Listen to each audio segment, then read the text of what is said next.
As we just discussed it, self-awareness naturally leads to our next component of emotional intelligence, and that's self-management. In this segment, you're going to be given a process to better improve your self-management of emotions. Also, you're going to see why self-management is so critical to leadership effectiveness. Now, what are we talking about here? Well, we're talking about self-control. I've shown this quote to many of you, and many of you have seen it anyway from Aristotle. We're relying on the Greeks quite a bit here.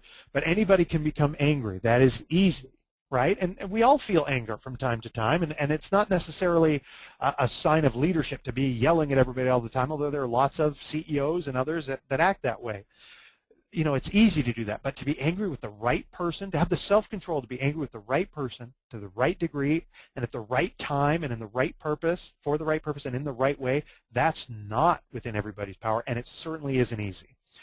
Again, it is really effective leaders who have demonstrated, who have exercised this self-discipline, this self-control so that they aren't lashing out. In other words, they don't get sad and then their whole day is ruined. They don't get angry and then freak out at the wrong person. They don't get apathetic and then never work hard again, right? Whatever that potentially counterproductive emotion might be, they learn to control it. They don't get hijacked by it, okay? And then self-management.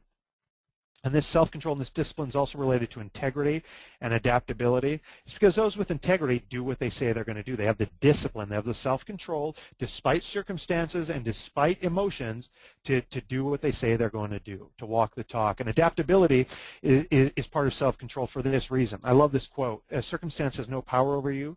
Your inner weather is always and forever at your command. So when the ship is in a crazy storm, it's the captain that we look to, the leader, to say, hey, we're going to be okay. I'm not going to freak out. You can freak out, but I'm still going to be at the helm here, and I'm going to get us through it, right? And so it's people that have that kind of self-discipline, that self-management, that can deal with changing circumstances because they're not being tossed to and fro by every changing wind or storm, so that they are actually more adaptable because of that inner strength. Does that make sense?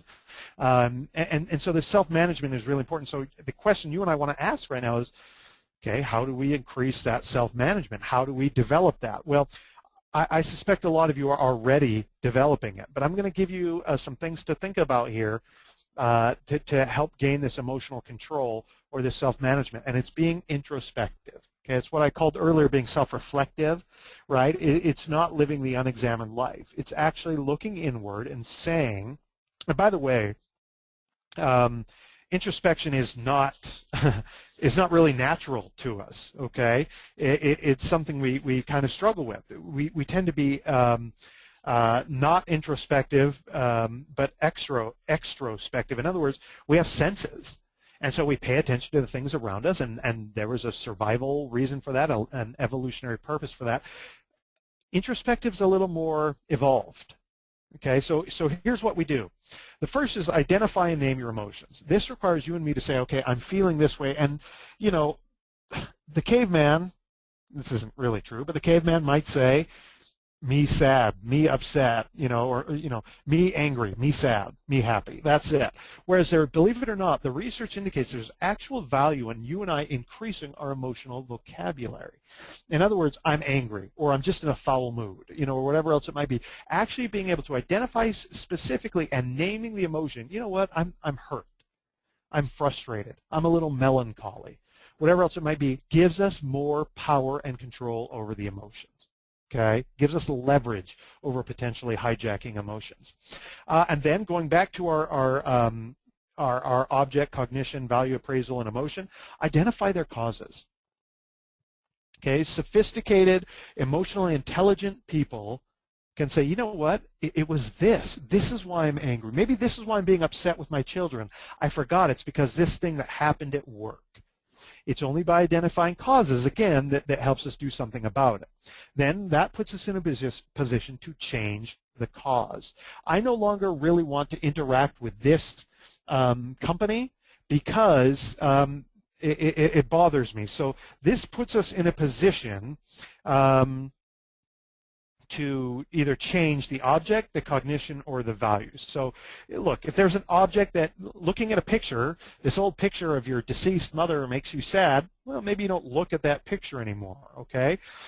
We can, in terms of cognition, maybe we realize that we've been wrong about something, right? Well, we are in a position to change that cognitive assumption about something.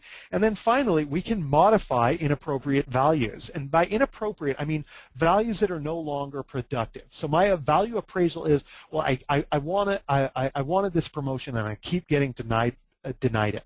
Well, maybe my value appraisal changes and I say, you know what, maybe I'm not cut out for that work. I stop valuing that promotion. And then I can stop feeling frustrated or irritated, right? So we don't have to change all three of those. We can change any one of those, and that allows us to better control our emotions, right? Because we're changing the causes, right? Once we change one of those things, now we are in a position to disengage from sabotaging emotions, hijacking emotions, right? I'm aware of what the object, or the cognition, or the values I place on it. I've identified the cause. I've been able to name the emotion. I recognize now it is no longer productive for me to get so furious with my subordinates, even though I think they've been dishonest with me, or I think they're being lazy, or whatever else it might be. I can disengage from sabotaging emotions. Now, I want to make it very clear here that it's not to say that all emotions are sabotaging. There is a time and a place for you to be angry. There is a time and a place for you to be frustrated. There's a time and a place for you to be joyful and elated. There's a time and a place for you to be sad. The question is, think about cognition again, giving the context that you are in, your current role, the situation, what's around you, who's around you. Is it appropriate? Is it beneficial for you to be demonstrating that emotion? Okay? And then we consciously and rationally choose our actions based on the emotion that we're feeling. Does that make sense? So in other words, I go through this and I say, you know what, I'm talking to this employee right now. I think they've lied to me about their performance. I'm going to consciously, I'm feeling anger. I am not going to lash out. I'm going to still feel the anger with this employee because they have done something wrong, something unethical. But I'm going to consciously and rationally choose my action based on this cognitively and value-based emotion. Does this make sense? It's all this introspection that matters. Okay, it does not happen if I'm still stuck in the pattern of object, this employee, and emotion, anger. You and I, it is very difficult to control that. But if we go through this introspective process, then I'm in a position to say, Dan, I think you've been dishonest with me, and I want you to know that I'm angry. I'm upset. That is very different than simply lashing out, cursing them out, whatever else it might be, and makes us seem in control. Okay, makes us seem like we've got power over ourselves and our emotions. And we'll talk in a second here about the pragmatic results of that. Okay. Just a quote here from Caruso and Salve. This ability, this introspection for emotional control doesn't mean you don't feel emotions or act emotionally, but that they're integrated into the way that we behave, okay, so that it enhances our life and the lives of those around us. So this emotional control is not suppressing our feelings, nor is it venting them.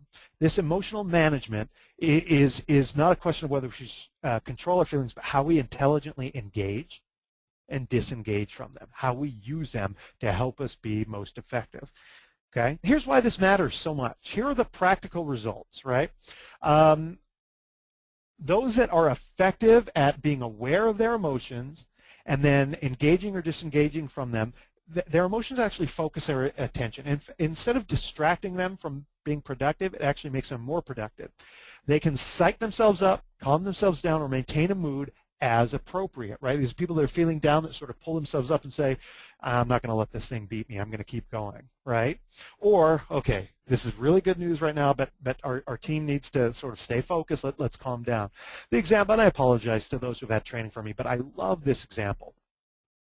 About being able to do the same thing for other people, psych others up and calm them down. Super Bowl 23, Joe Montana, the leader of his team, many consider him the greatest quarterback of all time, nicknamed Joe Cool, right? And that's because he led his team back from seeming defeat so often. Super Bowl 23, okay, against the Cincinnati Bengals, as big a stage as you'll ever find. I believe it was like 88 or 89 the Super Bowl took place. Joe Montana, the favorites, the 49ers were down with like a minute 20, minute 16, something like that. And he has to take his team down the length of the field, a full field, against the Bengals defense that had held them to like 16 points or something already in the Super Bowl, the biggest stage, the entire world's watching, the biggest moment of your career, and it's during a TV timeout. Joe Montana is sitting there. They're sitting there in the huddle in the field, and everyone's standing around him. And they're kind of freaking out at the situation. Joe Montana's kind of on one knee, bending down, pulling up the grass, and everyone's kind of being like, "Okay, guys, we can do," throwing out the platitudes. And Joe Montana stops them and says, "Hey, guys, check it out." And they're like, "What? What?" And he says, "Look over there on the sideline." And he looks over. Everyone looks over on the sideline. He's like, "That's John Candy." The late John Candy, now the late John Candy, the actor. They're like, "What?" And they realize Joe Montana is in so much control of his emotions here. He's sitting there checking out celebrities on the sideline. Okay, and this calmed everybody down. His linemen and others reported like, "Oh, we knew we had this. We had Joe Cool on our team." Okay, he wasn't freaking out, so we didn't have to freak out. Okay, and so someone that's effective at this is also open to other people's feelings as well as their own. Now, I'm not going to go through the non-effective column here because it's simply the opposite of everything that we talked about. People that aren't effective at this, they're slaves to their passions. They can't calm themselves out. They're being hijacked all the time. But why does this matter? Okay, why does this matter? The evidence, and by the way, this column of why it matters, the third column, is evidence-based. Okay, why does this skill set matter? Because emotional contagion. Emotions are contagious, like a virus, and very often it is the supervisor or the person with formal power in a team setting, in an organization, that sets the emotional tone and climate for those for their subordinates. Okay, so if you are in control, let's say there's something that happens with the legislature, or there's budget cuts, or some changes happening that your people are kind of freaking out about. If you can remain in control, that is going to be contagious. Okay, and that's why it's leadership-based. Okay, the evidence is also clear. Managers and leaders that demonstrate emotional control tend to have teams that have higher cooperation, higher motivation. Think about that, higher motivation. Okay, higher levels of creativity, and just as importantly, enhanced performance. This is a free source of motivation, creativity, increased cooperation, and increased performance, simply based on the fact that a manager is perceived by their staff to have emotional intelligence, in this case, emotional control. That's massive. This is significant. Okay, this is data-driven, scientifically based. And then finally, leadership, as we talked about in our poll question, leadership, and as we had someone write in, leadership requires a balance of rationality and emotion, okay, or reason and emotion, because rationality, as it turns out, good decision making, which is a massive part of leadership, is based on emotion and rationality. Okay, they're not mutually exclusive. They're critical to one another, right? And that's why this skill set matters.